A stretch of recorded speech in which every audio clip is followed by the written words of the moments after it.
Hello, this is Adeline and you're watching in Goa News. The Chief Minister lauded the popularity of Goa's major film festivals, the International Film Festival, Goa State Film Festival, and Marathi Film Festival, drawing huge audiences year-round.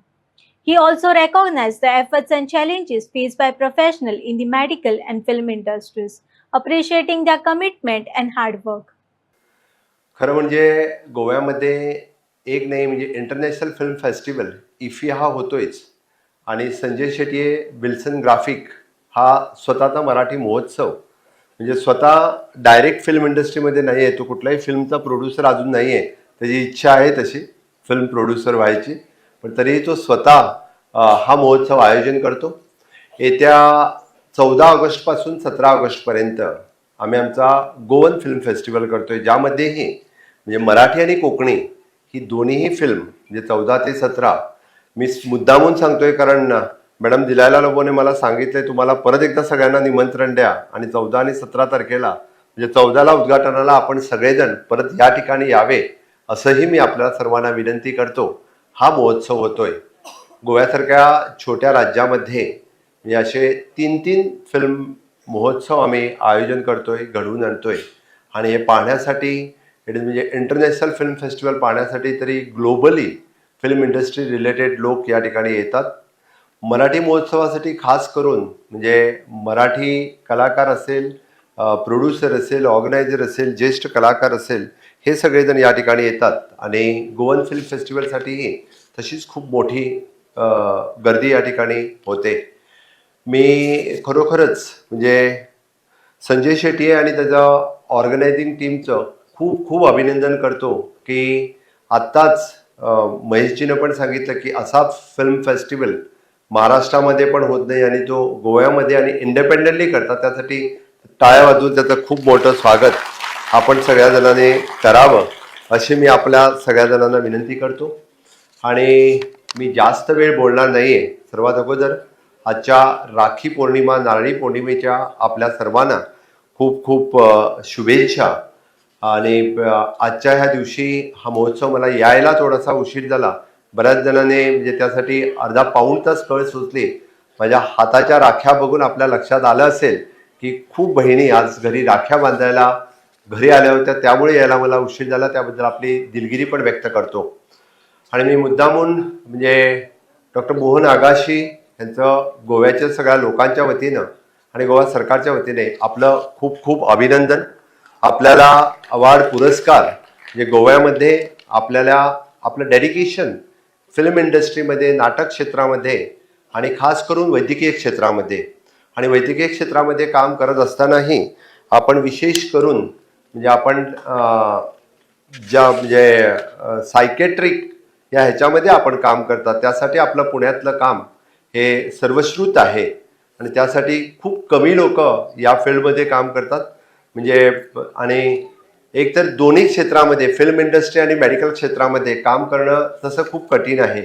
तशी खूप म्हणजे विशेष करून medical फॅकल्टीमधले लोक जे एकदा दुसऱ्या सेक्टरमध्ये गेल्यानंतर मेडिकल फॅकल्टी विसरून जातात. खूप लोक आहेत तसे, even though in the politics माझ्यासारखी लोक जे मेडिकल क्षेत्र सोडून पॉलिटिक्समध्ये आल्यानंतर मेडिकल फॅकल्टी विसरून गेलेले आहेत, पण आपण त्या क्षेत्राला विसरला नाही आहेत, पण त्यासाठीही डेडिकेटिव्हली आपण काम केलेलं आहे. त्यासाठी आपलं खूप खूप अभिनंदन आणि आपल्या कार्यासाठीही खूप खूप शुभेच्छा. मी आपला जास्त वेळ घेणार नाही आहे. आपण मुद्दामून फक्त वर्ल्ड प्रीमियर आणि बाकीचं फिल्म पाहण्यासाठी आज आणि उद्या 2 दिवस आपल्याला खरं वेगवेगळी फिल्म इथं पाहायला मिळेल. गोव्यातील लोक तशी बोलतात कोकणी आणि फिल्म बघायची झाली तरी हिंदी आणि मराठी ते प्रिफर, आणि कम्युनिकेशन करायचं झालं, ट्रान्झॅक्शन करायचं झालं तर ते इंग्लिशमध्ये प्रिफर करतात. त्यासाठी हिंदी आणि मराठी फिल्म पाहणं गोव्यातील लोकांना खूप आवडतात, पण गोव्यातील थिएटर्समध्ये मराठी फिल्म कमी दाखवली जातात. इव्हन मला वाटतं संजय शेट्टी यांनी इनिशिएटिव्ह घेऊन अशा मराठी फिल्म्स गोव्यामध्ये कंटिन्यूस आणण्यासाठी प्रयत्न केले तर गोव्यातील लोक तेही मराठी फिल्म्स बघतील याची मला खात्री आहे. आणि नक्कीच म्हणजे फक्त महोत्सव करण्याऐवजी संजयने इनिशिएटिव्ह घेऊन वेगवेगळी मराठी फिल्म गोव्यामध्ये दाखवण्याचंही प्रायोजन करावं. गोव्यामध्ये जरी थिएटर्स कमी असेल तरी नाट्यगृह खूप म्हणजे 10 ते 12 ठिकाणी अशा पद्धतीचे नाट्यगृह आहेत that can be converted into the theaters आणि इट इज पॉसिबल. मला वाटतं या ठिकाणी आलेले प्रोड्युसर्स, फिल्म फायनान्सर्स याने जर प्रयत्न केला तर एक चांगला प्लॅटफॉर्म गोव्यामध्येही अशा पद्धतीने होऊ शकेल. आम्ही एंटरटेनमेंट सोसायटी ऑफ गोवा, मला वाटतं बरेच जण या ठिकाणी फिल्म शूटिंग करायला बरीच लोक येतात. आम्ही with the single window clearance म्हणजे एंटरटेनमेंट सोसायटी ऑफ गोवा यामार्फत आम्ही सिंगल विंडो क्लिअरन्स फिल्म शूटिंगसाठी करायला द्यायला लागलोय. आणि definitely whatever the cooperations required for you for the film shooting purpose in the Goa, our entertainment society is ready to give you.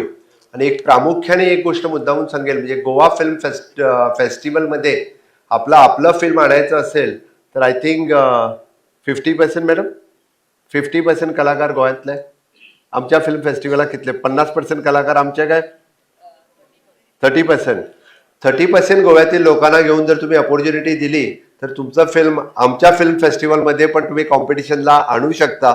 आणि even though we are giving the subsidies for that film, त्यासाठी गोव्यातील मुलं आणि मुलींना ज्यांना hero आणि heroine व्हायचं आहे त्यांच्यासाठी ही चांगली गोष्ट असेल.